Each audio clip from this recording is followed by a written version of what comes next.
Good evening, everybody, and welcome to the meeting. The content of today's agenda for today's meeting has been agreed by the Chief Executive in consultation with myself and group leaders.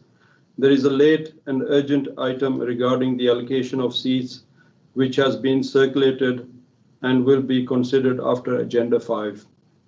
Item 5. Please can I remind members to only speak when I have invited them to do so, and to use the chat function if they do wish to speak. Please do not use the chat for any other purpose other than requesting to speak, and please do not register to speak on agenda item in advance of that item commencing. Voting for agenda item 5 will be done by a roll call process. The voting for the late urgent item will be done by exception, and members wishing to express dissension from the recommendation should indicate so in the chat bar. There will be a 15-minute break in the meeting at approximately 7:15 p.m. Can I now invite Councillor David Hall to speak? Thank you, Mr. Mayor. I wanted to speak really just to say a word of appreciation to Charlotte Goodwin, who has stepped down as a councillor a couple of weeks ago, and to thank Charlotte for her contribution over the past couple of years. She has made a mark as a valued member of our group and the planning committee particularly, and has spoken several times in council with quite a bit of authority on a range of issues. Charlotte, of course, is of the next generation of leaders, and it's a great pity that the council has lost such an able young person. So I'm sorry she's had to give up her role, and I wish her very well for her future ventures outside the council. Thank you, Mr. Mayor. Thank you, Councillor Hall. Can I ask Councillor Liz Smidge to say a few words? Thank you, Mr. Mayor. Charlotte was a valued member of the Burston Berkshire team, and we will miss her. I don't think that people really realise the extent of responsibilities and pressures that are placed on dedicated councillors, and also the effects, also the demands that they can have on their families and existing careers. Charlotte has a young family and an impressive record of public service through her ongoing army career. And some councillors might have clung to the seats, but it's to her credit that she's recognised that she is not as able to represent the ward to the standards she would want. We wish her and her family well for the future, and we are going to miss her. Thank you, Mr. Mayor. Thank you very much for that.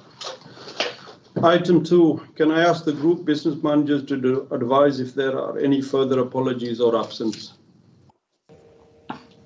Councillor Sokol.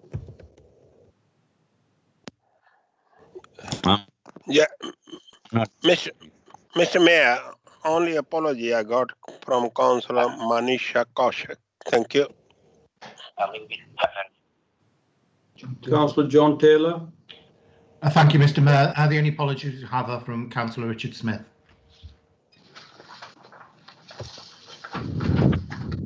Thank you.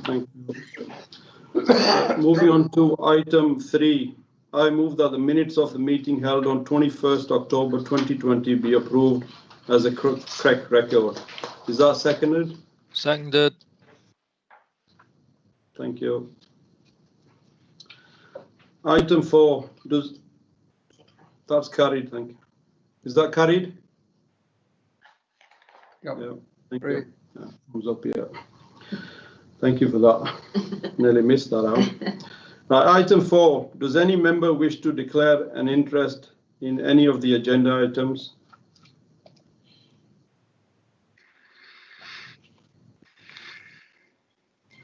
Please can I remind members to complete and submit the declaration of interest form, if there is any.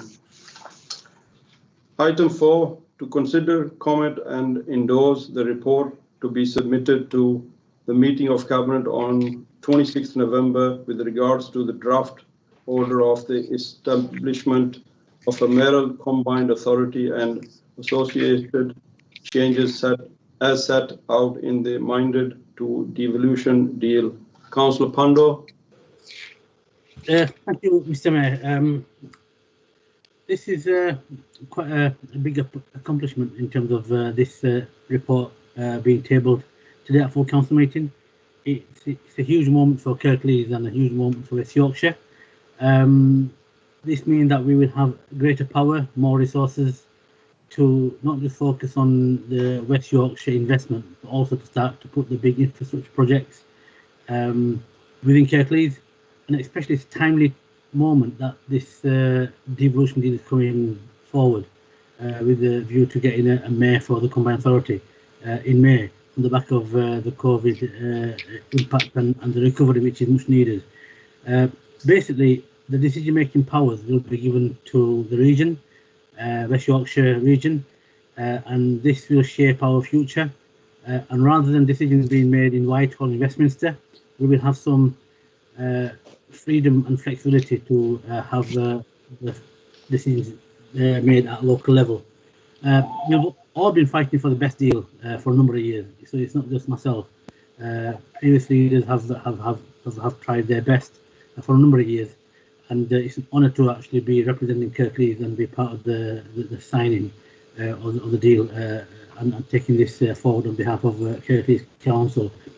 I'd like to thank all the councillors, because the councillors have played an important part in getting us here, especially the opposition leaders, in getting the best deal possible for Kirklees. And it is probably the best deal, devolution deal that's been struck with the government. So congratulations to everyone involved. I'd like to say a big thank you to all the staff in Kirklees Council, all the staff at the Combined Authority. Hard work has secured the impressive deal, and also a big thank you to all the residents, everyone who took part in the consultation. We didn't have as many as we would have liked, but it was still a big response based on we were in the middle of a pandemic, and you know, the feedback we got was really welcome. This is about people. This deal is about people, and I'm sure all the councillors in this council and further afield have got the best interests of our communities. Don't matter which party you're from, that's what we're here for, and that's where we actually operate the best. The mayor will be the chair of the newly formed combined authority. He or she, it might be a male or a female, will have the powers that will have around investment, infrastructure, bus franchising. The police and crime commissioner, quite rightly, will be amalgamated, transformed into the newly formed combined authority. And the person will have oversight of West Yorkshire's 1.8 billion devolution deal, which includes 38 million over the next 30 years, which is a huge achievement. Public transport, cycling, walking, and similar kind of projects will be delivered through the Transforming Cities Fund, totaling £317 million. There's also adult education budget totaling £63 million, which will be devolved to the Mayoral Combined Authority. Again, this is a really timely moment, because we can not just address the impact of the pandemic, but we can start to develop our young people or young adults, make sure we are enabling adults, young people to continuously learn and develop the skills and get the economy bouncing back even stronger. And we need that economic boost, and this deal will do that. We'll have also access to the government's £4.2 billion mass transit scheme monies. It's a 5-year programme, and this deal puts us very, very squarely amongst all the other combined authorities. And we've already got some ideas in how we can do that. And this just another step forward in terms of making that happen. We've also got a number of pipeline housing schemes within Kirklees, so we will be able to now access and draw down the £3.2 million that's been allocated for that. The big prize was having a One Yorkshire devolution deal, and all the leaders across Yorkshire, from North Yorkshire, East Riding, South Yorkshire, West Yorkshire, are still fully committed behind this. And I'm really pleased that Boris Johnson, when he came up north just before the election, he gave a firm commitment, and I'm pleased that he's actually continued to honour that commitment with an injection of £200,000 to make that happen. One thing, I'm sure opinions will vary, that what is the best model, but the way I see it is, this is cutting down red tape. This deal is cutting down bureaucracy, but at the same time, it's putting accountability at a democratic level into the newly formed structure, because the mayor will be accountable every 4 years, and the mayor will be accountable to his or her electors, and they will also be accountable to people like you and I on this council, and we will have the opportunity to ask questions. I hope we get the right person, because it's also important that we get the right person, no matter which party you're from. It needs to be a people's person and somebody who can work in partnership, and I'm sure we'll get there. This is an opportunity where Westminster have actually stepped up. The government, Prime Minister, made a very firm commitment to level up. He's delivered on his promise, and now I can only ask this council to step up and endorse the deal. It is the show in town. We need to actually be on the front foot with this. No doubt over the coming years there'll be further devolution debates going forward in terms of how can we expand the geography to Yorkshire. Lord Heseltine a few weeks ago did actually say that the big prize for Yorkshire is one Yorkshire, and can you imagine if we get a one Yorkshire deal? You know, we will be hitting nationally with China, where we will have a big population size to actually go forward with and negotiate with the world. So without further ado, Mr. Mayor, just some formal words in terms of recommendation that the council comment upon the content of the report and the draft order as Appendix 2, and that the comments of the council be noted. Endorse a draft order in Appendix 2 of the report to establish a mayoral combined authority and associate changes as set out in the more minded to devolution deal.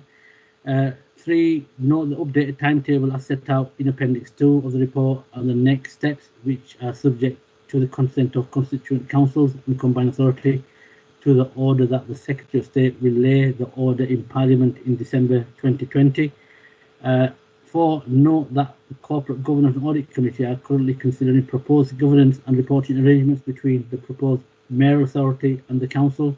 And finally, Mr. Mayor, note that the decision by Cabinet is exempt from calling on grounds of urgency as detailed in paragraph 3.6. We will be also having a Cabinet meeting to just formally make the decision tomorrow morning or tomorrow at some time. So members are more than welcome to attend there and ask questions if they don't get the opportunity to do that today. Thank you, Mr. Mayor. Thank you, Councillor Pando. Is that seconded? Mr. Mayor, can I second and speak, please? Yes, you can. Thank you.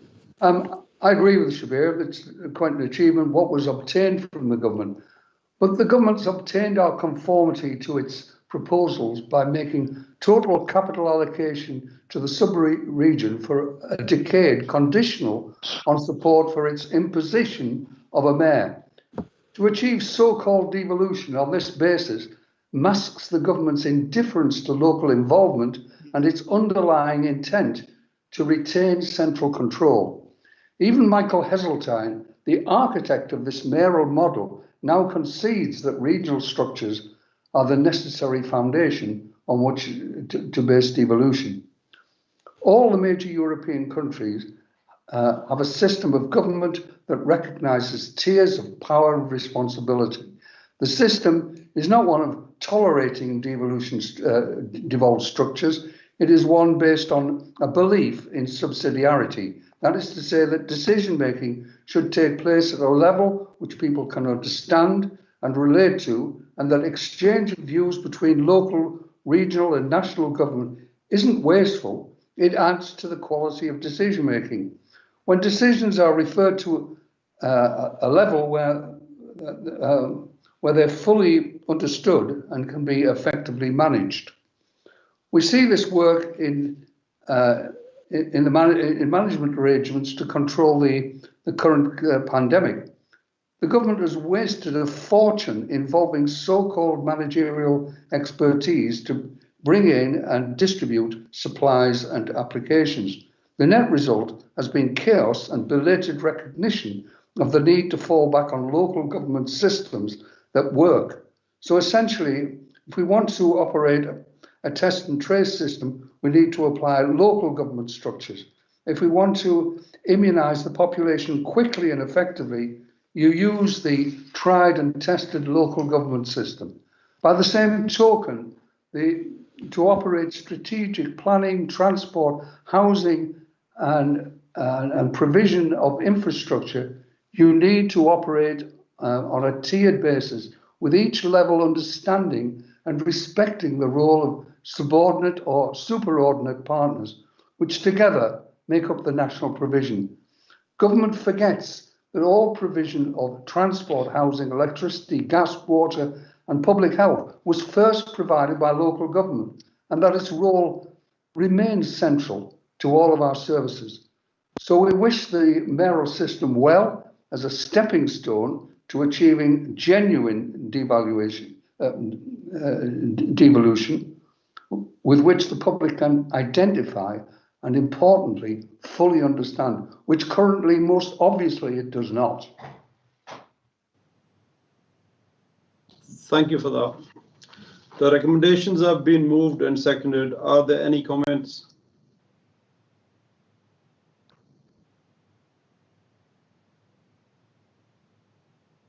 Councillor John Lawson.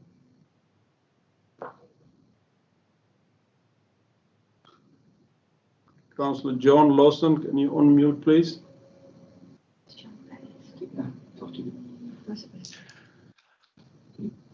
Hello, Mayor. Yeah, I thought I seemed to, it was muted again. I beg your pardon. So, again, as I did when we discussed the consultation, the Liberal Democrats are in full support of devolution and the principle of decisions being made at the most local level. That's why we can't support the draft order as it is put in front of us. We've rehearsed the arguments for decentering here and elsewhere for quite some time now.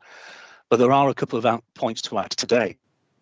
The other authorities involved are taking their decisions this week with similar debates. I've been following them, and there's a degree of inevitability that creeps in whenever it's discussed. There's a question about democracy and local voices of residents and councillors being lost in the concentration of powers into one role. The answer we always get is think of points raised about scrutiny and knowledge decision. Think of them. When we ask questions, what amount of money that goes into the deal, the answer is still the nature of the deal between the Conservative government and the 5 Labour-controlled, until recently, councils is fairly clear to see. It's a Faustian pact. The point that I really want to make tonight is has been rushed into the point of it making a nonsense of the whole thing. It started off rushed to get the ball rolling before the first lockdown, and there's been a sense of nothing really being set until the very last minute. Agreeing to it had been buying a pig in a poke. The last minute withdrawal of the future mayor's planning powers should give us all cause for concern, real cause for concern. The reason is the government's planning white paper, don't forget, does away with all local controls and democratic input.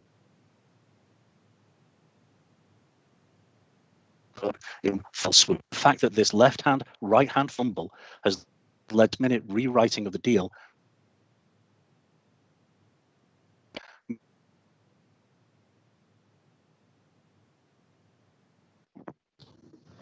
Councillor Lawson, I think your internet's a bit poor, so the volume is not coming out. It's crackling and it's breaking not up. the same deal. West Yorkshire Labour leaders agree. Nothing we're going to really do.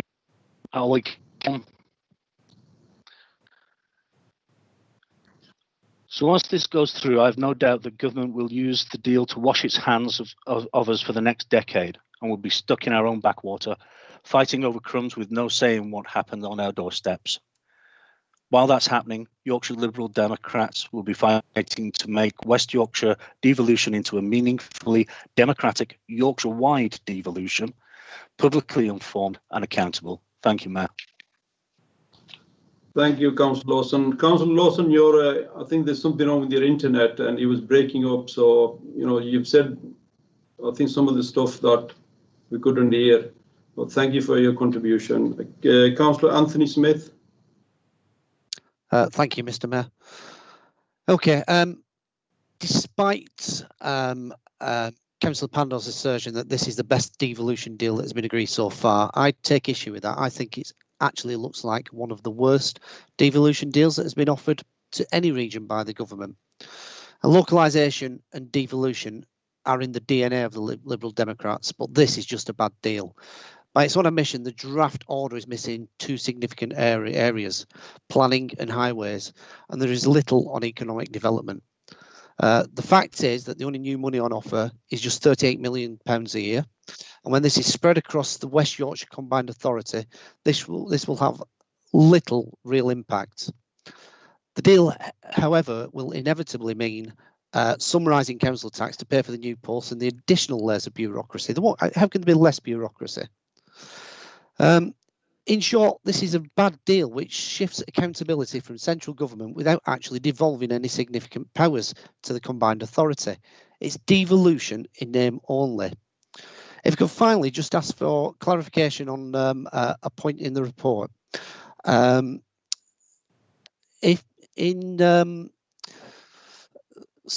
draft. So on page 11, on paragraph 2.15, it states that there are two areas of deviation from the minded to deal, those being spatial planning and highways. But in paragraph 2.19, it states that the operational highways functions are consistent with the minded to deal. So if I could just ask for some clarification on whether those are two different things or whether there's a contradiction there, that would be useful. Thank you. Thank you. Can I have Councillor Richard McBride? Yeah, thanks, Mr. Mayor. So I suspect everyone here is in favour of devolution, and I think we probably all know that the UK is one of the most centralised political systems in any Western European democracy.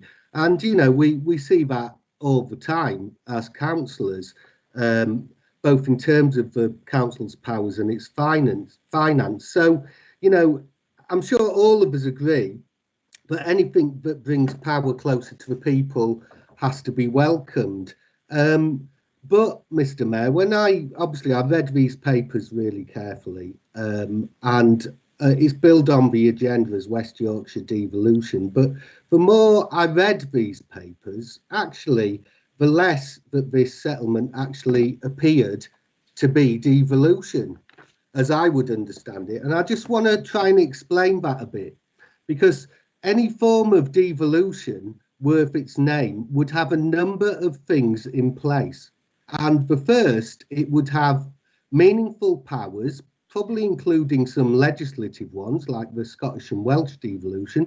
Remember, the population of Yorkshire is equivalent to them. So that it could actually really make a difference. Second, it would be fully democratic. So you wouldn't just have one elected individual, you'd have an elected assembly that was responsible to the people. And thirdly, it would cover an area that would be meaningful to people. And I personally would say that would be an all Yorkshire area rather than West Yorkshire. And so in that sense, it would have more legitimacy. And finally, I think this is a key thing for me. The executive would have to be democratically accountable to the elected assembly and the representatives. So those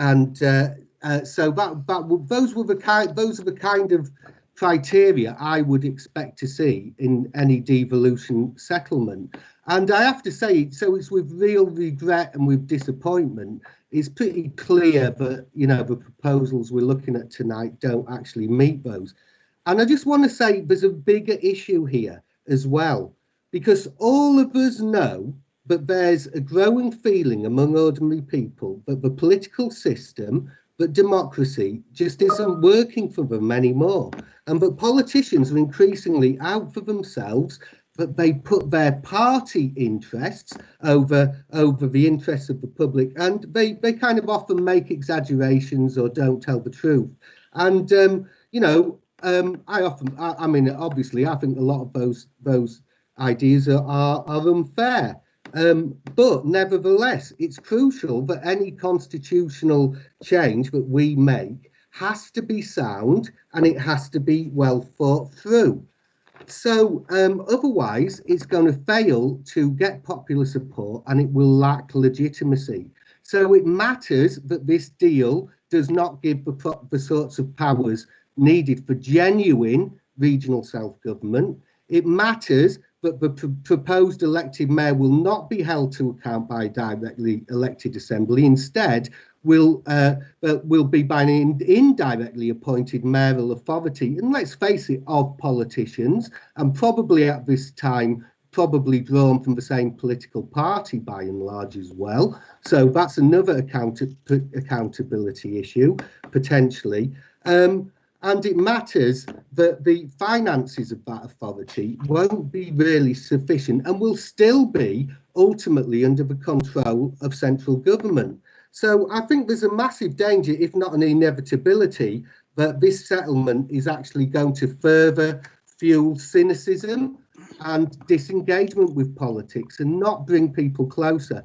So I won't mention the concern about obviously spatial planning and highways, because I think the last speaker just did mention, but actually if we vote on this, we're actually going to be voting on something that isn't really complete if in terms of the final proposals. But I just wanted to finish by saying that I think that there is a real danger that this is going to fuel cynicism, and I really appreciate, I mean, Councillor Pandor is a sincere man, and I appreciate that he does genuinely believe this is the best deal on offer. But thank you. Time's over. Thank you very much. Oh, okay. Thank you. Councillor Alison Munro. Thank you, Mr. Mayor. I'd just like to say I'm in favour of devolution, but I'm not in favour of this deal. We are informed this deal will give our region many benefits, including greater autonomy to decide how best to meet local needs. Yet crucially, this deal no longer confers planning powers to the region, which will impact upon local people. This means that in relation to planning, we will be bound by decisions made by central government. And they will continue. We will continue to be control. They will continue to have to control our planning laws. This is particularly poignant in the light of the proposed new planning reforms, and when one considers the government plans to shift the burden of house building development from the south to the urban areas of the north, including Kirklees. This suggests a total disregard for local authorities and residents.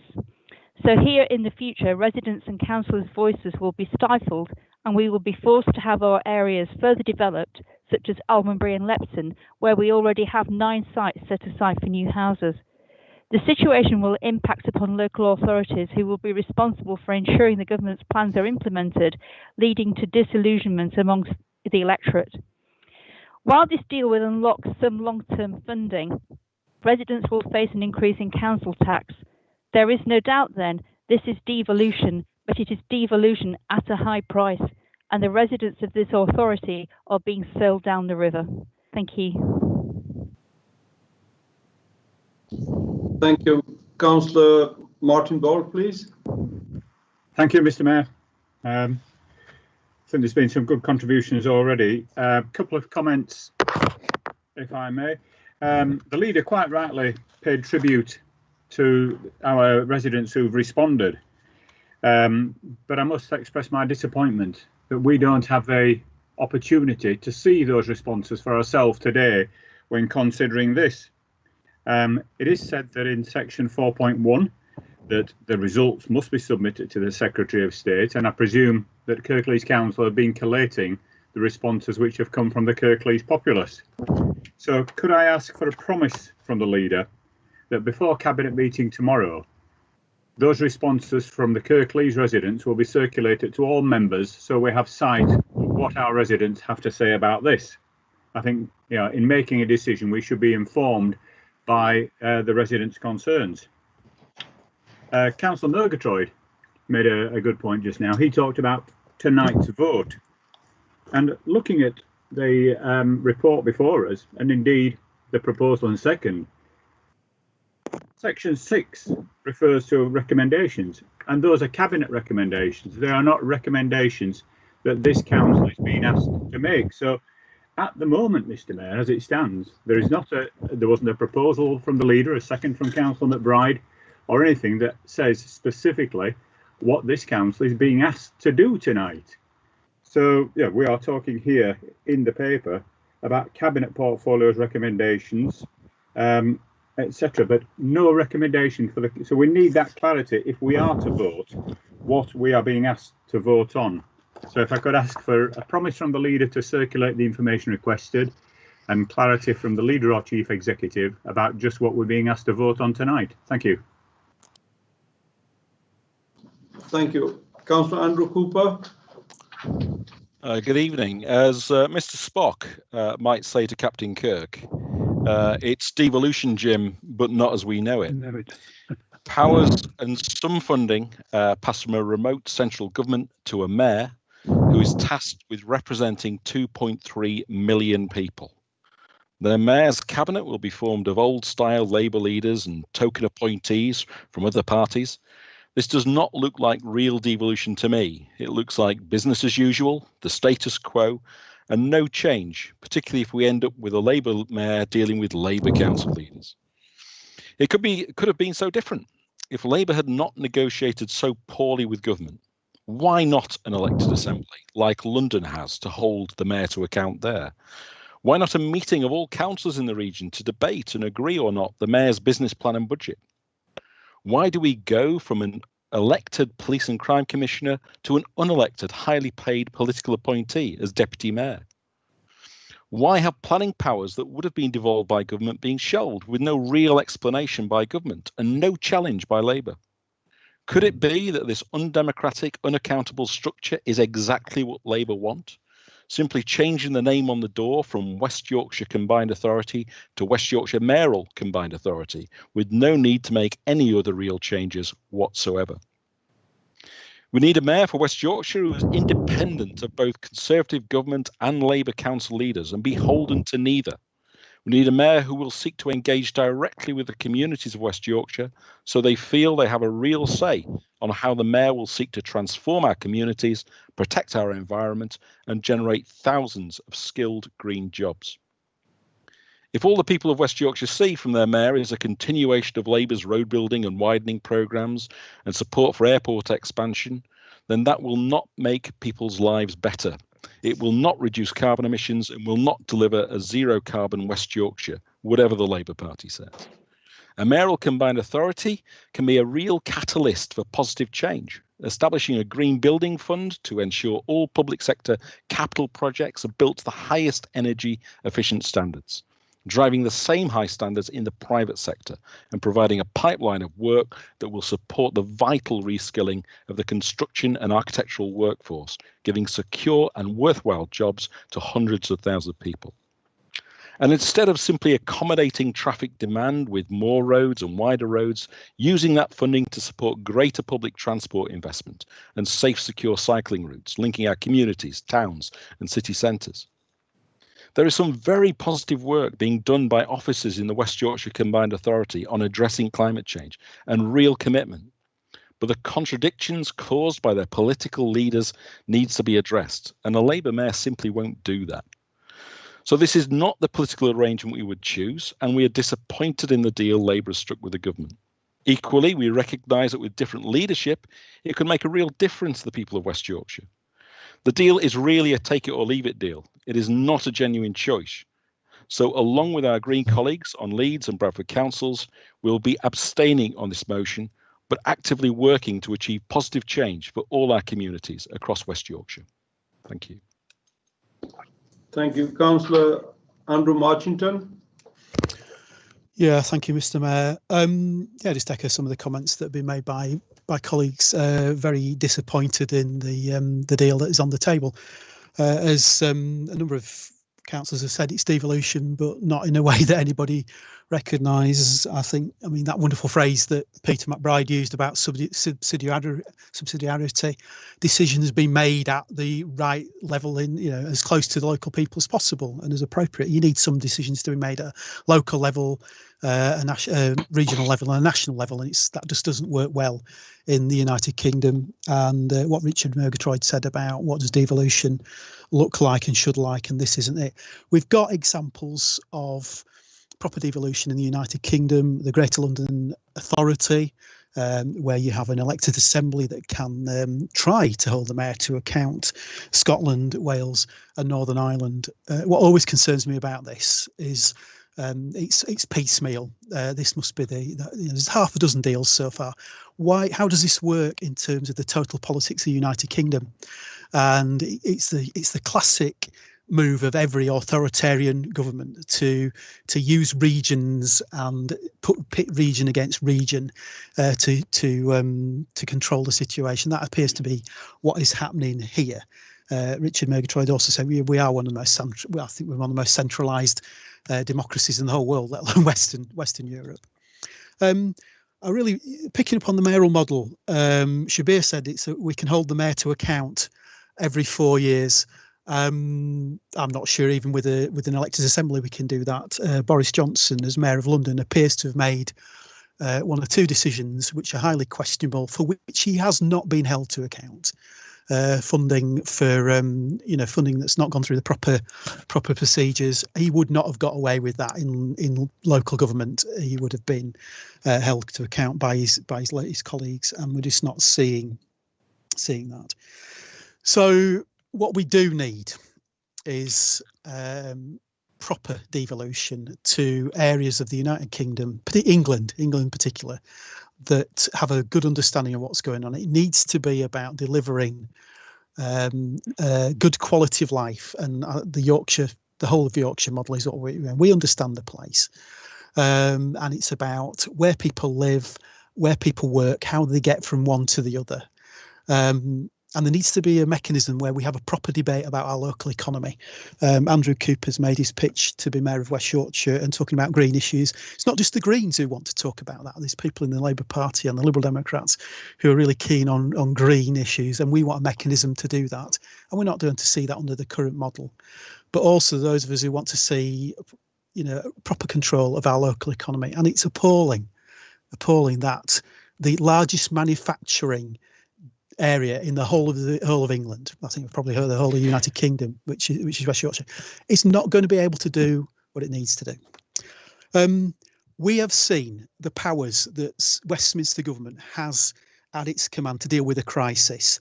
The amount of money that the Chancellor has found to deal with the COVID crisis is unprecedented. The powers that have been exercised are unprecedented. We can see what the government can do in a crisis. What the government should be doing is devolving some of that financial resource and some of that power to all of the regions in England to make sure that local people can get the best deal for themselves, and that they can have local people representing them that can be held accountable to do the best for their communities. Thank you. Thank you, Councillor David Hall. Thank you, Mr. Mayor. I think really to cut to the chase, most of what have been said by others has already been said in previous debates. And I think we know where everyone stands on the issue. Nice to hear Councillor Cooper's inaugural election speech as the first declared candidate for mayor. It does. I don't wonder though, given his obvious distaste for the devolution deal, I really can't imagine why he'd want to stand for this new high profile and probably well-paid job. But having said that, I do welcome his commitment to working with the others and to try and make this work, and I hope that everybody will follow suit. I am pleased, Mr. Mayor, that we have won several concessions in this version of the deal.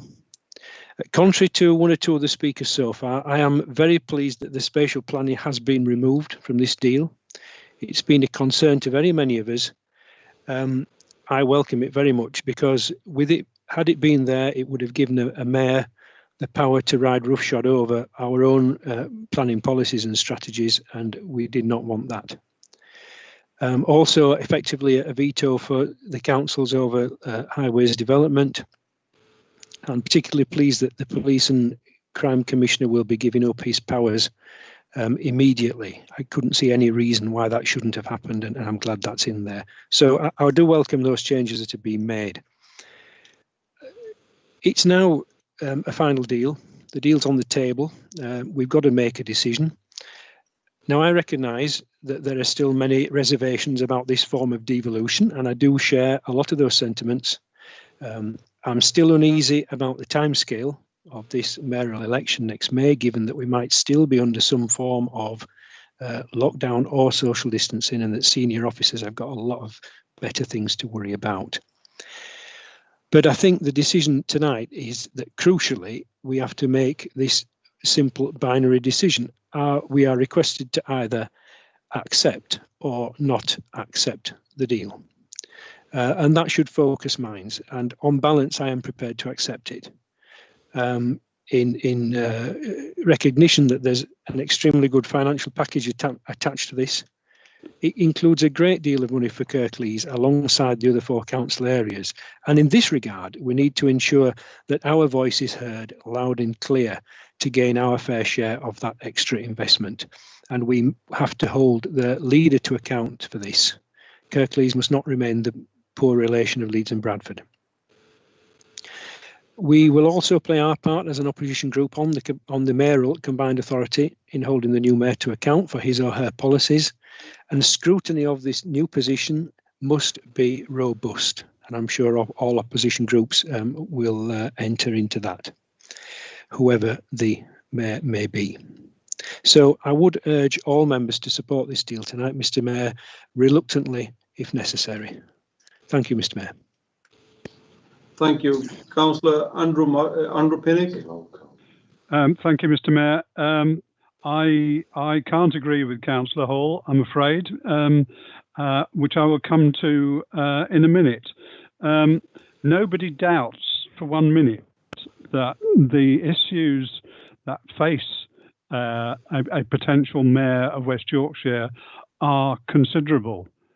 And there are plenty of things for that person to do. However, I do not think this is the way to do it. This is a complete dog's breakfast, and I apologise for an insult to dogs, because there is a huge democratic deficit here. It's all very well having a directly elected mayor, but that is just acting as a fig leaf, because underneath the directly elected mayor is a combined authority that is made up of the leaders of the councils. All right, they are elected councillors, but they are not elected to that position. And as somebody has said already, the Greater London Authority does get round that issue by having an elected body underneath the mayor to help hold the mayor to account. Maybe not exactly, but anyway.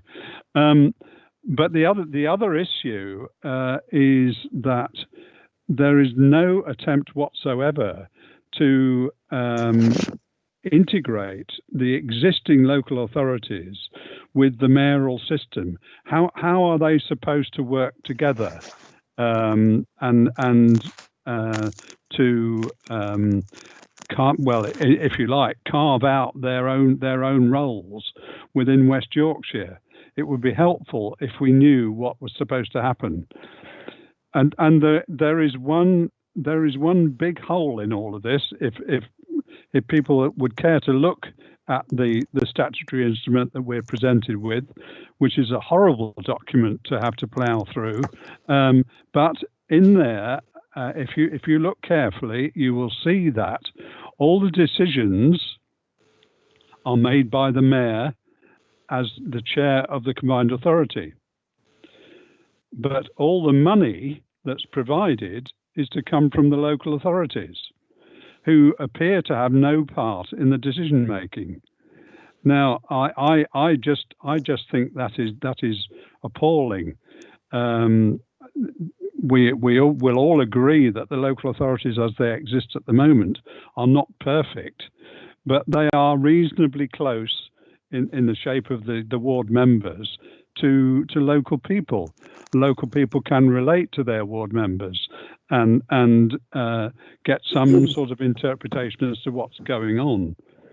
It's all very unsatisfactory, I think, and I can't possibly support what we're being given, which seems to have been rushed through at the last minute in order to get to the deadline that will be required for an election in May.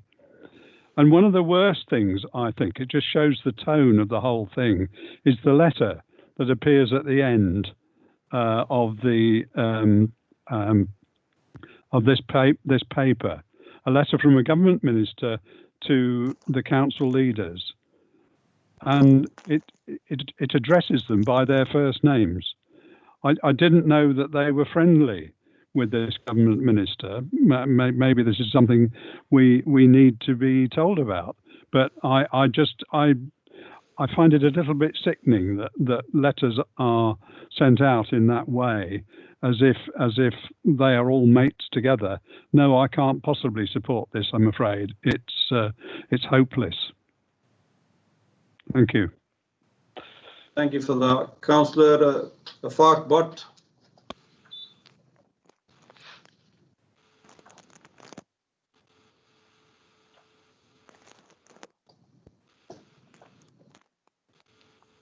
Councillor Farquhar, can you unmute your system?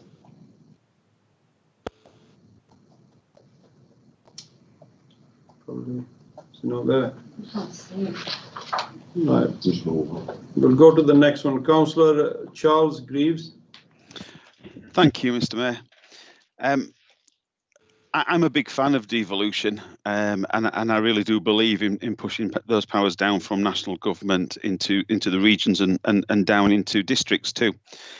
But I can't support this deal. I think there's been lots of good comments made already, but I can't support this deal because it's not really any kind of devolution as I recognise it. More so, without the very little bit of money that's coming, I don't think anybody else would either. So if there wasn't that little bit of extra funding, I'm fairly sure that this deal would be put in the bin. The only thing to recommend it is the little bit of extra money that the area is going to get, and that's well needed and well overdue. It's a little bit disappointing to hear some news tonight that the levelling up agenda that's been planned for the north has been parked. So this may be the only bit of extra money we see for some time, but it really isn't what people wanted. Nobody really wants a mayor. I think if we were going to have any kind of structure, my preference would be for an elected assembly to give local people a real direct link into those decision makers. Government hasn't really listened in terms of how this deal has been put together. If they'd listened, they would have heard that there was a real demand for a one Yorkshire deal, and they would have heard the calls for even greater devolution of powers and funding. They would have also heard the call that it would be nice if some of the English regions got funding in line with other parts of the country. I would love to hear that Kirklees' funding is being put on par with the likes of Scotland. That would be certainly solve a lot of our financial issues. But the governance of this plan as well is not as I would like it. It draws up some powers from local authorities. It doesn't really try to pass anything down to below the mayoral authority level. And I just wonder whether or not for the bit of extra money that we may see, whether we may end up with a new, even more difficult to deal with master. In terms of holding the mayor to account, well, we all get a vote every 4 years, but there's little in the way of controls in and amongst there that can bring any real influence to bear. There is the power that's maintained by the heads of the individual constituent authorities, But my concern is that this West Yorkshire devolution deal will end up being focused upon the needs of Leeds and Bradford, and that authorities on the fringe will be left out. And I've got a real concern that not just Kirklees, but my part of Kirklees may see very little in the way of any meaningful benefits. So I won't be supporting this deal, but I accept it's coming. It's not what I want, but it's clear that it's what we're going to get. As and when it does come, well, obviously we'll do the best to make the best of it. So for now, for me, it will be abstaining, and I hope that the future brings better than I expect. But this isn't devolution. This isn't offering anything really to the people of West Yorkshire. But this is what we're getting. Like it or lump it. Thank you. Thank you for that. Councillor Farquhar doesn't want to speak now, so right of reply, Councillor Shabir Pando. Yeah, thanks, Mr. Mayor. Firstly, the recommendations are very, very clear. They're on in the report under item 5, page 14. I've read them once and I don't want to read them again, but that recommendation is very, very clear. In terms of the consultation, I think we're a few months too late. We had the full council meeting back in September, and the debate at that council meeting was the consultation responses. We had a detailed appendices, a big document with all the analysis. So I'd refer members to that meeting and that report. In terms of just general points, I don't want to go through the detail right here, because I understand certain members may have some personal interest in terms of standing for the Mayoral Combined Authority. What I would do is actually stand to oppose, anybody going forward, right? Yeah, but anyway, that's by the by. So, in response to, the Star Trek, it's not devolution as we know it. What I'd say is worse than that is dead, Jim. But anyway, we move on. In terms of the deal, we've had a number of deals that have taken place. The Newcastle deal, the Liverpool deal, the Manchester deal, the Birmingham, and the deal that was done wasn't as good as the one that we've got on the table now. I also mentioned that this is probably a stepping stone in terms of moving to a bigger footprint in terms of having one Yorkshire, a Greater Yorkshire, and that is still very much on the table, and that's why there's been a £200,000 commitment to make sure that is sustained and resourced, and we will continue to work with all 22 local authorities in Yorkshire to make sure that we do actually aspire to that Greater Yorkshire devolution deal, and the ideal would be an assembly, but that's not on the table, and it hasn't been on the table with other places. So I'm a pragmatist, Mr. Mayor. I know when to push and I know when to say actually we're not going to get any further, because the world's going to move on. We're going to get left behind, and that's one of the main reasons why I'm of the opinion, same as David Hall, that we can't mess around, and we have to get on with it. That's what our residents expect us to do, and that's what I will do.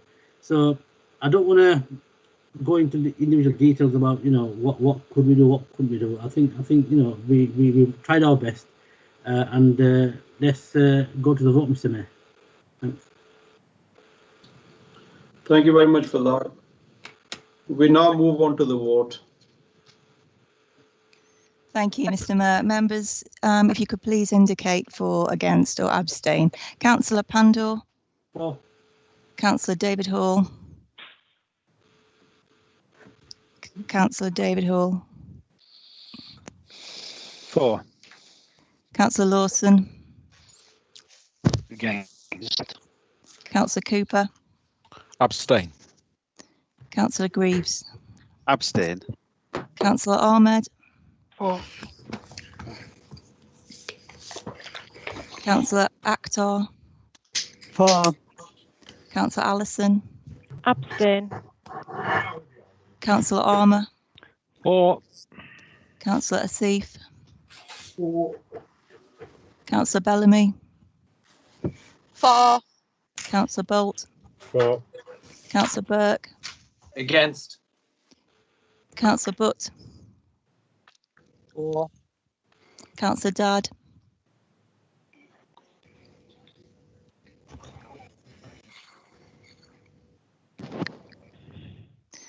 Councillor Paola Davis. Against. Councillor Paul Davis. For. Councillor Eastwood. Against. Councillor Donald Firth. For. Councillor Eric Firth. For. Councillor Granger Mead. For. Councillor Steve Hall. For. Councillor Holmes. For. Councillor Hill. For. Councillor Homewood. For. Councillor Mumtaz Hussain. For. Councillor Yusra Hussain. For. Councillor Iredale.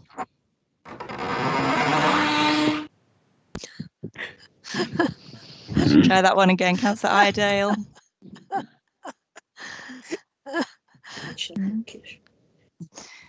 Councillor Kendrick. For. Councillor Khan. For. Councillor Lees Hamilton. For. Councillor Lee Richards. Abstain. Councillor Lunat. For. Councillor Lowe. For. Councillor Lukic. Against. Councillor Lyons. Abstain. Councillor Marchington. Against. Councillor Mather. For. Councillor McBride. For. Councillor McGuinn. For. Councillor Munro. Against. Councillor Murgatroyd. Abstain. Councillor O'Donovan. For. Councillor Patrick. For. Councillor Patterson. For. Councillor Pervez. For. Councillor Amanda Pinnock. For. Councillor Andrew Pinnock. Against. Councillor Kath Pinnock. Against. Councillor Sarwar. For. Councillor Scott. For. Councillor Simpson. For. Councillor Smage. For. Councillor Smith. Which one? Councillor Anthony Smith. Against. Councillor Sokol. For. Councillor John Taylor. For. Councillor Kath Taylor. For. Councillor Thompson. For. Councillor Turner. Councillor Uller. For. Councillor Uppel. For. Councillor Walker. For. Councillor Warner. For. Councillor Watson. For. Councillor White. Abstain. And Councillor Zaman. For. Thank you. That's carried, Chair. Thank you. Thank you for that. To consider an allocation of seats following the recent change in composition of the council circle. Sorry, Mr. Mayor, it's traditional to announce the outcome of the vote. We've said it's carried. We've said it's carried. Yeah, we've said it's carried. Maybe your internet connection's not on. Okay. Is that okay, Councillor Bolt? Thank you, Mr. Mayor. I didn't hear you. I thought you just moved on to the next item. No, I didn't. Right, I'll start again. To consider the allocation of seats following a recent change in composition of the council circle. Thank you, Mr. Mayor. I move that number one, that the allocation of seats to group and to independent councillors be in the accordance with the schedule as attached in Appendix A of the report, and that authority be delegated to the Chief Executive to work with the independent councillor to finalize the allocation of the seat to the independent councillors and to advise the head of governance of the membership accordingly. Number 2, Mr. Mayor, there's a finalization of the allocation of seats on the overview and scrutiny panel be delegated to the group business manager and to advise the head of the governance on the allocation of the places accordingly. Number 3, Mr. Mayor, that any changes to joint authority or outside bodies are delegated to the monitoring officer in consultation with the group business managers and to advise the head of governance on the membership accordingly. Thank you, Mr. Mayor. Is that seconded? Mr. Mayor, if I can second that, please. Thank you. The recommendation have been moved and seconded. Are there any comments on this? Right of reply by Councillor Sokal. Yeah, I move to members accept it. Thank you. We now move to the vote. Are members, all members in favour of the recommendation? Okay. Councillor Cooper. Just before we vote, I'd just like some clarity, really, please, because the legislation upon which the allocation of proportionality is based on, the Local Government Act 1989, refers to proportionality and the allocation of seats, but it only refers to allocation of seats regarding groups, not individual lone councillors. So I just would be, I'd like clarification on why we're doing proportionality when we're looking at lone councillors who are not part of groups. So because I've asked the question, but I've not had a response.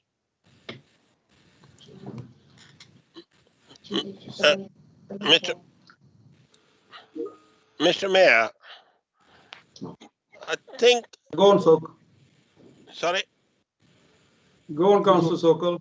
Yeah, thank you, Mr. Mayor. I think because it's only councillors, yeah. I think the reason is because we all know that recently the three Labour councillors resigned from the Labour Party, and they haven't said. Councillor Sokal, can I just pass you on to Richard, please? I would be. All right then. Okay then. Thank you. I'd be interested to hear Councillor Sokal's rationale. Right. So the overall numbers of committee allocations are based on the numbers of councillors that we've got sitting on the council, which currently. Sorry about that. The overall number of places that are allocated to committees is based on the overall number of councillors, which at the moment is 68. So that gives a prescribed number of seats that we allocate to committees. Because we've got 4 independents, and after we've calculated the numbers that each individual group is entitled to, there are a number of places that remain unallocated, and we are bound to then offer them to independent councillors. So if you do a calculation for each respective group, you'll find that they have the number of seats that they're each entitled to, and that also when you look at each individual committee, their places have been allocated to the committees on which they've got the greatest entitlement. So that's been done going through the usual processes. Because we've got 4 independent councillors, it's the first time we've been in a situation where we've had places that have been left over at the end of that process where we have to do that allocation, and the chief executive has been given delegated, or will be given delegated authority if this decision is taken, to then enter negotiations with independents and go through that process. I hope that clarifies it. Thank you, Richard. Right. Can we move on to the vote now, please? Mr. Mayor, could I just seek clarity on that then? Richard has rightly outlined the position that the chief executive will enter into negotiations with the independents with regards to their taking up of seats. Obviously, of great interest to myself and people in the Murfield ward are planning issues, where we see that the independents will have one place on the strategic planning committee. With key planning applications coming forward, how long will this process take? And, you know, because we end up in a situation where the chair could end up using their casting vote on numerous occasions until that's satisfied. Councillor Bolt, Chief Executive will make that a priority. Yeah? Yeah. Could we have a deadline? Could we have a time scale about, and if the independents can't agree something, is there a fallback option? Next 2 weeks, Councillor Bolt. She'll try her best. Thank you very much, Mr. Mayor. Okay.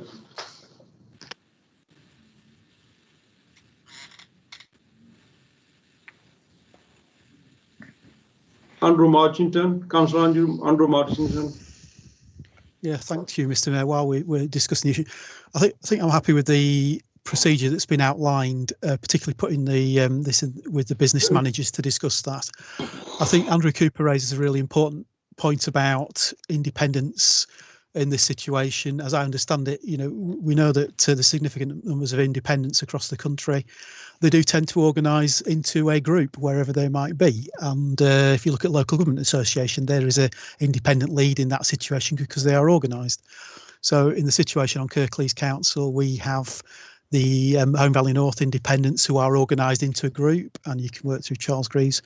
I think the option ought to be given to the 4 independents who are not part of a group to organise in that way, because otherwise there might well be a disparity. You know, so we've got the Green Group with 3 councillors, the Home Valley North independents with 3 councillors. It seems to be perhaps a bit of an accident that we've got 4 independents. So I think the business managers ought to be discussing that, and if the 4 independents, as it designated now, do not form a group, then it might be more appropriate to offer surplus places to either the Green Group or the Home Valley North independents. They might have been bypassed in that case. Thank you. Councillor Lukic. Thank you, Mr. Mayor. This is something I'd personally done quite a lot of research on, because when I was elected last year, I was the only ungrouped member of the council. And at that time, the majority group had a right to a majority of seats on committees, which overrode proportionality. But under proportionality, when there are non-aligned members of the council, the political groups are entitled to the share of seats, so proportionate to 64 out of 68. And then in this case, for example, the chief executive will discuss the seat allocations and has authority to make the appointments if there is any disagreement, for example. But having done a lot of research, this does seem to be the usual procedure that's being followed in other situations I've seen when there's non-aligned councillors. Thank you very much, Councillor Lukic. Can we now move on to the vote, please?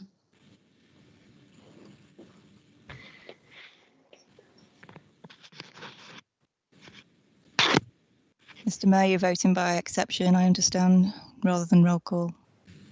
Okay. If any members wish to dissent, please indicate in the dissentation in the chat box.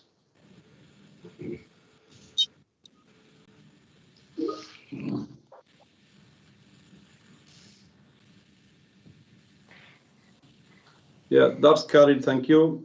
We move on to item 6. Council will receive 2019-2020 overview and scrutiny annual report. Can I invite Councillor Smage to provide an overview of the report forwarded by the lead members, who will provide an update on the work of the scrutiny panels? Thank you, Mr. Mayor. Scrutiny's annual report, as usual, highlights different areas of work from each of the panels.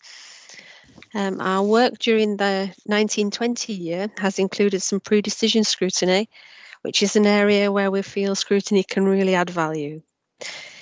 Scrutiny is not just about looking at decisions after they have happened, but also about being that critical, constructive friend ahead of decisions. Examples of the management committee work are given in the report, so I'm not going to go into great detail, but the work includes looking at the results of the peer review, regional working, transformation review, as well as hearing from the leader of the council on his priorities. One piece of pre-decision scrutiny that we did undertake in the year 1920 was the ad hoc scrutiny on the future arrangements for the council's residential housing stock. This was a detailed piece of work undertaken within a limited time frame. The ad hoc panel recognised the importance of the tenant voice and were keen to hear from tenants and leaseholders as to their experiences and views. And evidence was heard from the TPA, representatives from the tenants and leaseholder panel in Kirklees, and residents from 5 TRAs across the district. A questionnaire was also distributed to other bodies where they've changed how they manage the housing stock. And this was done as an alternative to attendance at a formal scrutiny meeting. We did have some representatives from different delivery models from outside of Kirklees attend panel meetings to give evidence. The final report was presented in May, and the ad hoc was then reconvened to look at the engagement process and progress on our recommendations, and that update was reported to Cabinet in October.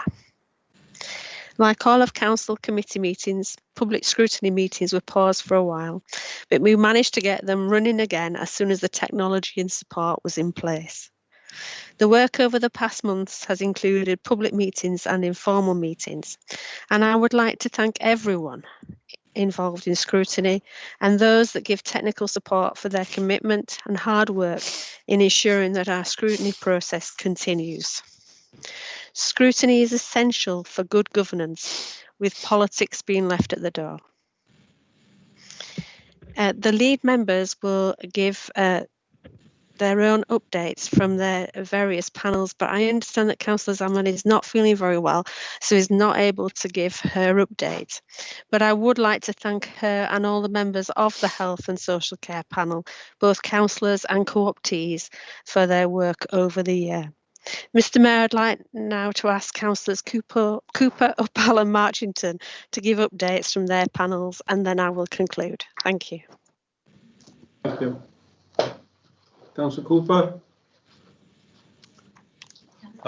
We've been looking at the hot topic of leaving the EU during our time on in the corporate scrutiny panel, and that's been an issue of particular concern because we don't know where we're going to end up yet. But what it has been pleasing to see is that Kirklees staff have been pretty much on top of the issue and looking how that impacts on businesses and individuals who are EU citizens across Kirklees. So there's been some real quality work being done there.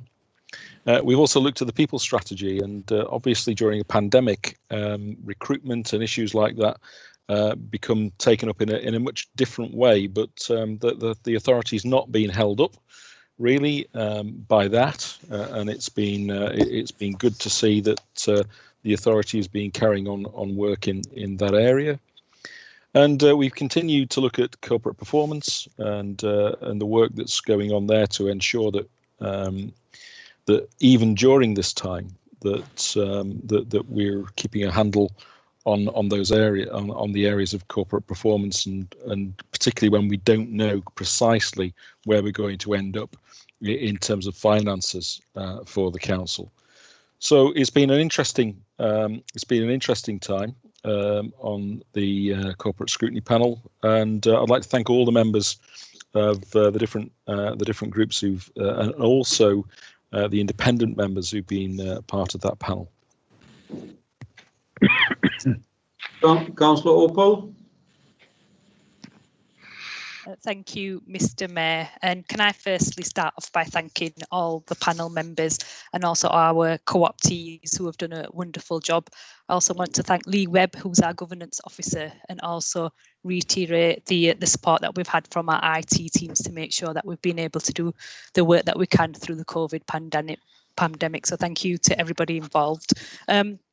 The report lays out the work that we've done over the year, so I won't go over all of them, but just to point out a couple of items that we've covered. One of the things I've wanted to do as well through Scrutiny is it's really important that we obviously hear from officers and cabinet members first and scrutinise what's put in front of us. But I think it's also important that we hear from other voices and understand what they think about what the council's doing on particular issues. So when we heard on the Huddersfield Blueprint, members of the Kirklees Youth Council came and gave evidence to the panel, which was really useful to hear from young people and what they think about town centre development. And as part of COVID-19 and doing some scrutiny work on that, we heard about the community response from Kirklees. There's been a lot of good work going on there, and we heard from a number of third sector organisations as well to look at how they've worked closely with the council, but also to look at what other opportunities and challenges there are for that sector. We also held a joint meeting with the Health and Adult Social Care panel around the walking and cycling infrastructure, which was really useful. And I think going forward, we need to look at where we have got items that do cover different panels and where it's important to look at it more broadly rather than just through one panel. Going forward, obviously, we're still going to have to cover COVID-19. There's a number of issues, opportunities, challenges that are going to be coming out of that. And also some discussions we've had recently about our emerging transport and infrastructure schemes, which we will be adding to the work programme as well. And that's it from me, Mr. Mayor. Thank you. Thank you for that. Councillor Andrew Marchington. Yeah, thank you, Mr. Mayor. Yeah, I'd just like to start off by thanking everybody for the hard work they've put in with the Children's Scrutiny panel this year. Panel members, officers who've presented, and also members of the public who've contributed to the discussions we've had. Of course, we were a relatively new panel, and we've worked together to look at how we might scrutinise work effectively. The year started off in at the deep end with the calling on the future options for Almonty Community School. But actually, we were really pleased that Cabinet accepted our recommendations, and there was an opportunity afterwards to observe that with regular reports coming back to get the best outcomes for the children in the Almonbury area. And what we asked was taken on board. But more importantly, the concerns raised by parents through the action of scrutiny were highlighted, and some of the work that had been going on around that worked really well. Basically, my coverage for what we've done for the year comes in my comments, and what we've tried to do is focus on the things that we believe are going to achieve the best outcomes for children and young people in the borough. Given the position we were in with the Ofsted recommendation previously on children's services, it's really good to see that the progress journey, the improvement journey that's continued. And there's lots of really good scrutiny going on through the Corporate Parenting Board, chaired by Councillor Kendrick, but also with elected members and members of the fostering network and other partners involved with that, and also the Children's Improvement Board. So we were really keen not to duplicate some of the work that's going on. And also what we've seen that is on a day-to-day basis, managers scrutinising what's happening in children's services to improve the outcomes of children. There's clear evidence that has improved, and we've seen that in terms of the outcomes. Members made a particular effort to go and observe the work of various bodies going on. It was great to go to a meeting of the youth offending team, and actually to speak to one of the young people who was working with the youth offending team, and we could observe the really good work that's going on there. We observed a meeting, and that was a really excellent example of partnership working. So we weren't just hearing about it at panel, we were seeing partnership working going on that was really effective. We've tried to reprioritise our work programme a little bit to make sure we look at the outcomes for the vast majority of children it's about. And one of the things we're really concerned about is educational outcomes, and we had a really good presentation on how we're tracking improvement in our schools. That was before lockdown, and I think that piece of work will stand as good as said, because what we need to do is in the years ahead, looking at the generational change, and make sure that the current crisis, what impact has it had on the learning outcomes for our children and young people, and to make sure that over the years we get the best outcomes for them. I suppose the last thing, the really key thing that we do every time is our looked after children, and our role, all of our roles, corporate parents, and again, we need to take that role particularly seriously. What we have seen during lockdown is a slight increase in the number of children in care, looked after children, but that's stabilised. And again, we've witnessed really good work going on around to make sure that the support for children and families is still been going on, and we will keep an eye on that in our regular meetings. So thanks to all those involved for that. Thank you for that. Councillor Smage. Thank you, Mr. Mayor. As you'll see from the report, there's a number of joint health committees that have run during the year. As you'll all know, in the health and social care arena, we scrutinise not only from within Kirklees, but because of our geography of acute trusts, we also work with neighbouring authorities, Calderdale and Wakefield. This last year, we've continued to work with Calderdale, looking at reconfiguration of the Calderdale and Huddersfield Foundation Trust Hospitals. The work of that committee continues this municipal year. There is also a joint health committee for West Yorkshire and Harrogate, on which Kirklees has 2 representatives. This panel looks at work and strategies covering the footprint of the West Yorkshire and Harrogate ICS. A statutory West Yorkshire Joint Health Committee was formed in the year to look at proposed changes to acute vascular services across West Yorkshire. The committee concluded that it understood the reasons for the proposals and accepted them as a pragmatic approach to addressing the challenges for this service. We sent our comments and recommendations to NHS England, and those recommendations and comments included sustainability of services, impact on proposals on other services at CHFT, repatriation and rehabilitation, transport and travel, and networking arrangements. In May 2020, the Joint Health Scrutiny Committee received a letter from NHS England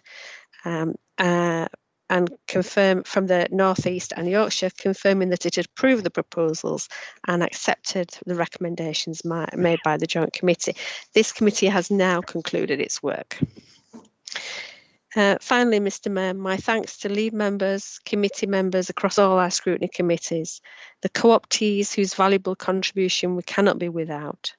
Thank you to scrutiny officers and the technical staff. I do feel really strongly that we need to have good scrutiny in Kirklees as well as across the West Yorkshire footprint, and that timelines for decision making should include time for pre-decision scrutiny being built in. It is essential that scrutiny is there to be a challenge as a critical friend moving forward. Thank you, Mr. Mayor. Thank you for that. Any questions and comments? Shabir Pando. Thanks, Mr. Mayor. Firstly, I'd like to thank Councillor Liz Smage for all the hard work she's put in and the way she's been an exemplar, not just locally but nationally. She's kept the name of Kirklees shining nationally in terms of the way we approach scrutiny. Very professional, very non-political, and carries out its work with full due diligence. Also, I'd like to thank Councillor Andrew Cooper, Councillor Harpreet Uppal, Councillor Andrew Marchington, and Councillor Habib Zaman for the hard work they've put in the way they've done some excellent work in their respective scrutiny panels. And it's times like this, Mr. Mayor, that I feel really proud of Kirklees, because this part of the council's function has, since I've been in the council, always exercised proper judgment and being completely non-partisan, and that's why some of the things that they've done have really bounced this council forward.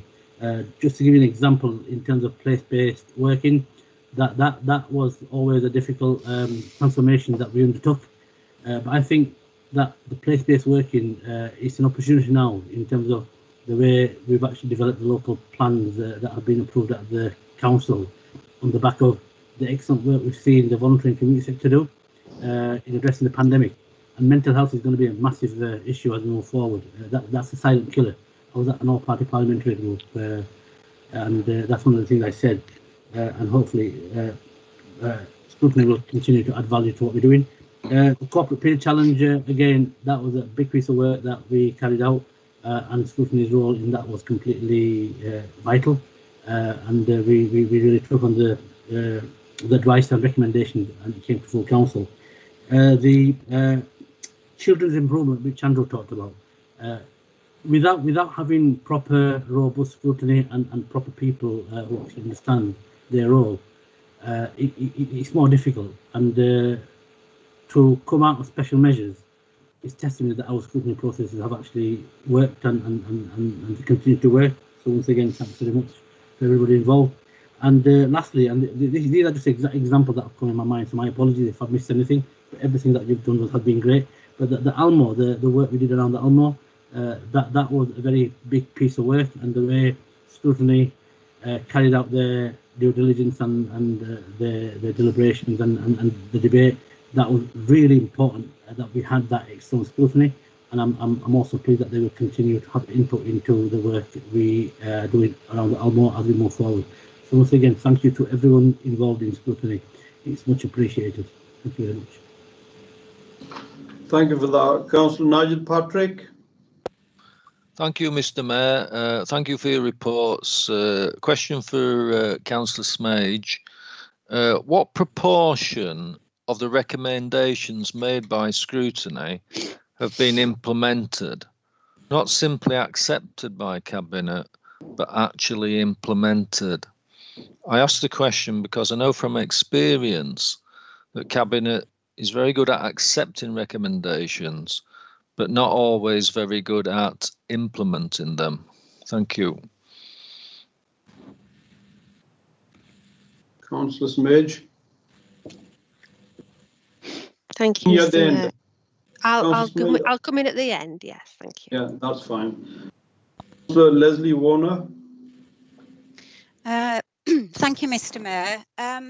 As a member of the Health and Adult Social Care Scrutiny Committee, I just wanted, I mean, we've worked really hard, and it's never been more important, I think, to address the issues around health and social care. What I'm slightly concerned about is that obviously because of the pandemic, we've had far less meetings than normal, whereas we'd have met once monthly. We're obviously meeting less often, and clearly over half every meeting is taken over with COVID related issues, as you would expect. So it's a plea really on behalf of the group that if technology would allow, I think it would be really expedient if, given the importance of keeping an eye on supporting the health and social care scrutiny, to be done as well as possible, that if more meetings could be fitted in this year, that would be very beneficial for us all. Thank you very much. Thank you for that. Councillor Mather. Thank you, Mr. Mayor. Can I start by thanking Liz and all the lead members and other members who sit on our scrutiny. I am beyond proud of the work that they carry out, the challenge, and as Liz said, a critical friend.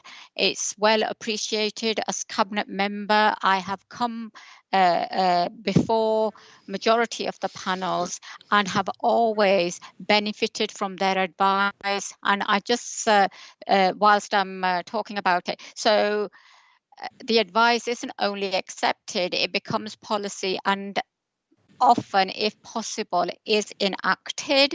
So I just wanted to say that it shapes the service. It is an added dimension. It's handled very carefully. It's a partnership approach. And I was so heartened by the work that was carried out for K&H. It was so sensitively done and appreciated and has been noted, and because of the work, the engagement that was carried out had such a huge impact that we had more tenants responding to our engagement on this than the mayoral debates that we've had. So can I say it's a testament to the spread of scrutiny that as a council we're not scared to put ourselves in front of our peers and to be told when it makes sense and what needs to how the services ought to be shaped. And thank you very much. I'm very, very proud to be part of Kirklees Scrutiny. Thank you. Thank you for that. Councillor John Lawson. Thank you, Mayor. Councillor Smith, what a year for your first one scrutiny. After the start of the year and the push towards constructive scrutiny, something that I'm looking forward to seeing more of, we hit the first lockdown and it was everything all ahead stop. I was glad to see, though, that after that period of emergency powers came to an end, scrutiny was involved in reforming council. Even when panels were at their most informal and getting back on their feet, it was very valuable work that scrutiny did at that time. I've been happy to sit on corporate scrutiny as we've looked at some of the biggest challenges that have ever faced council. For example, we brought the corporate risk register as a standing item to the panel at the beginning of the year and started to examine some of the anticipated impacts of Brexit. It was useful to draw information from partners like the NHS about medicine security, and our most recent reports, although bleak, were still enlightening about the import-export situation amongst West Yorkshire and Kirklees businesses. We also discussed settled status of EU national children in care. 5 were identified as needing the paperwork completing. My latest is that not all of those papers have been completed, but I understand that there is a furious activity in the background, and I'd hope to hear of success soon, if not already completed. Scrutiny has had a valuable input into the COVID discussion and has brought useful insights into various groups and panels.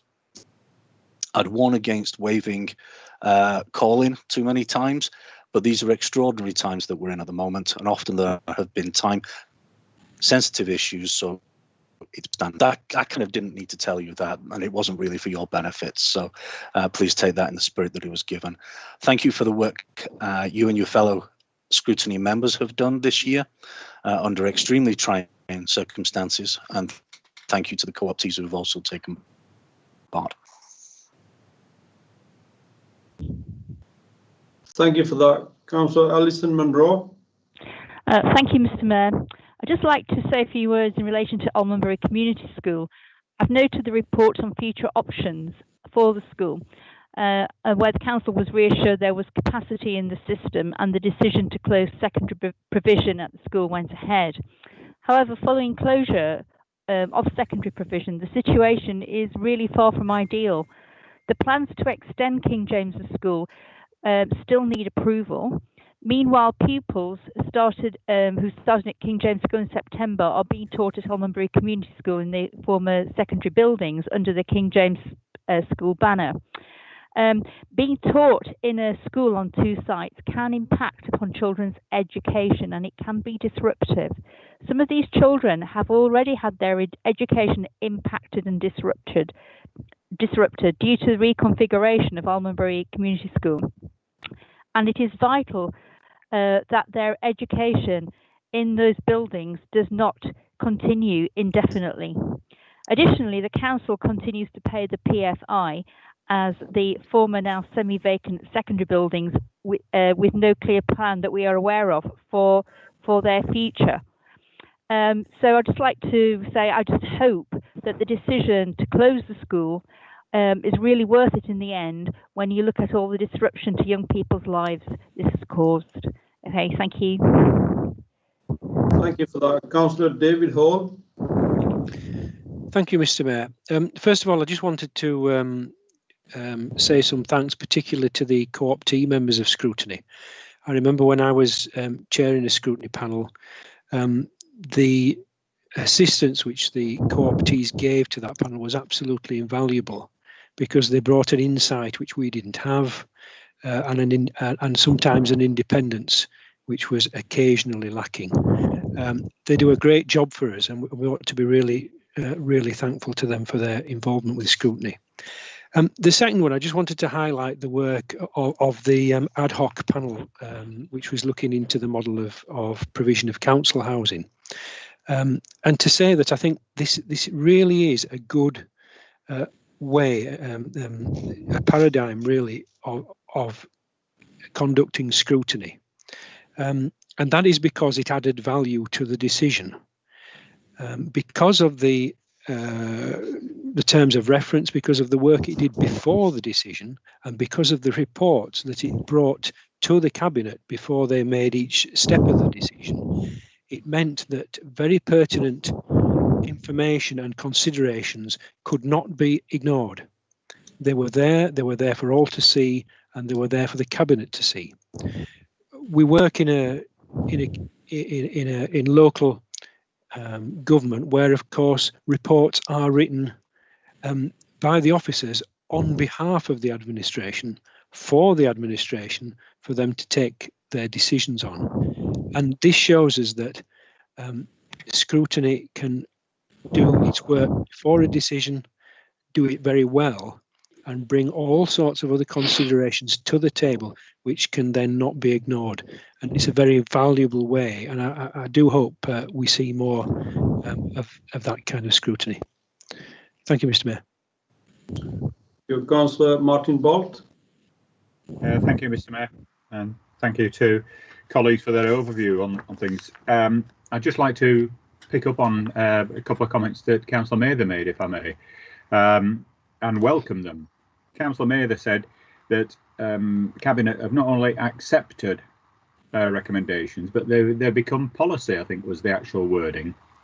If I could reflect then on the recommendations and outcomes of the panel that I've been having the pleasure to sit on, and again, thank all members who have been involved in that, both elected members and the co-optees, the Economy and Neighbourhood Scrutiny Panel, page 100 and 101.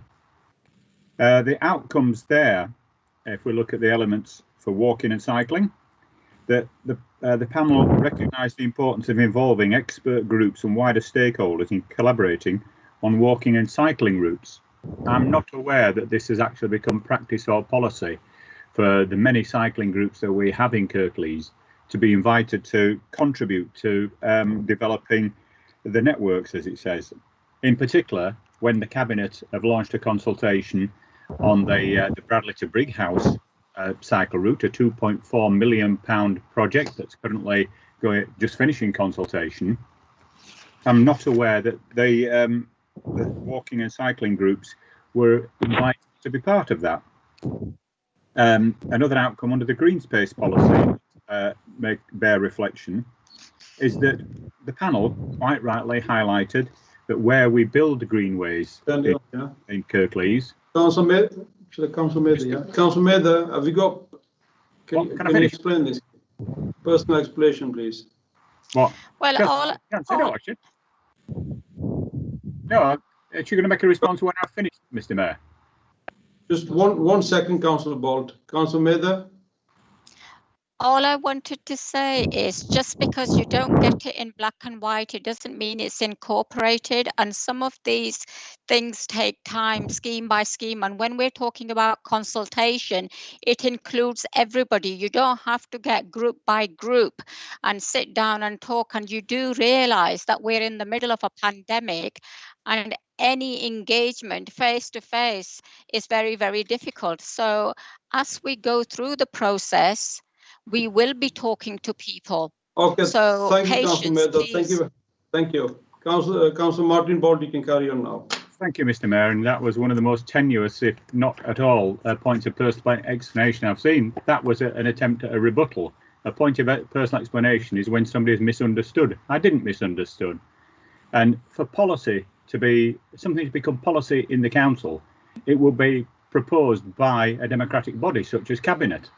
It then becomes policy because, as we've seen, Mr. Mayor, recently, a statement by a Cabinet member that he had instructed something happened was clearly found to be untrue because officers have said that they were still working on the Cooper Bridge bypass, contrary to Councillor McBride's many statements that he'd instructed that that work be stopped. So just because a cabinet member says something, until it's passed through cabinet and voted on, it is not policy. Again, if I could carry on. Oh, somebody's upsetting the dog. You, Martin. Upsetting the dog. We recommended that the council should focus on making our greenways safe and clean, because greenways are built throughout the area. As you know, Mr. Mayor, the one from Ravensthorpe to Murfield has no cleaning maintenance attached to it. This still is not being taken into policy, and maybe the cabinet member could tell us when she eventually gets time to reply what's happening with regards to making sure that our greenways, and I'll reflect again on one in her own ward, the Calder Valley Greenway from Paul Lane to Bog Green Lane, is in an abysmal state. When is that going to be safe and clean? And when are the cabinet going to abide by the planning conditions of building it to the standard it was designed and bringing in place every year road safety reviews? And finally, Mr. Mayor, can I pay tribute to officers who've actually enacted something which we said, and when they report back to us on homelessness issues, they now also reflect on any military personnel who are involved, because as we know, veterans have their own specific issues now with PTSD and other matters, and I would pay tribute to the office for taking on board what we've said. Thank you, Mr. Mayor. Thank you, Councillor Martin Bolt. Thank you very much. Right. Councillor Smage. Thank you, Mr. Mayor. Thank you, everybody, for your comments. I don't think some of them were necessarily directed at me, but I'll summarise. Recommendations. This is where follow-up of recommendations is important, and sometimes panel work programmes don't allow this within the actual meetings, but it is important that recommendations are followed up. So, for example, if I give the ad hoc as an example, and we've had 2 ad hocs running this year, if I give the ad hoc for housing running this year, then we did follow up on those recommendations, and we actually asked for some changes in consultation materials, engagement materials, etc., to be made, and those were accepted and made. And all the and other recommendations that we made in relation to assurance, etc., they have been accepted, and we've looked at, for example, terms of reference and things like this. So follow-up is important, and holding the cabinet to account on those recommendations is important. The Health and Social Care Panel. This always has a very large work programme.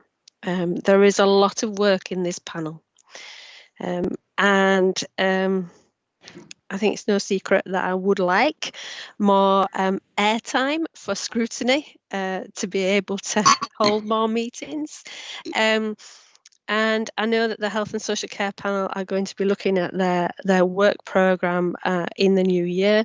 And for all the panels, I think the coronavirus pandemic is going to shape a lot of the work going forward because of changes that might bring in approaches. So I think that all the panels could well be busy over the next 12 months. It is important sometimes in pre-decision scrutiny for another set of eyes, should we say, that is not involved in the actual detail to look at things, because sometimes if you're involved and you know what you mean in what you've put forward, but it's not always apparent from what you're saying what you mean, and that other set of independent eyes can just help in that process.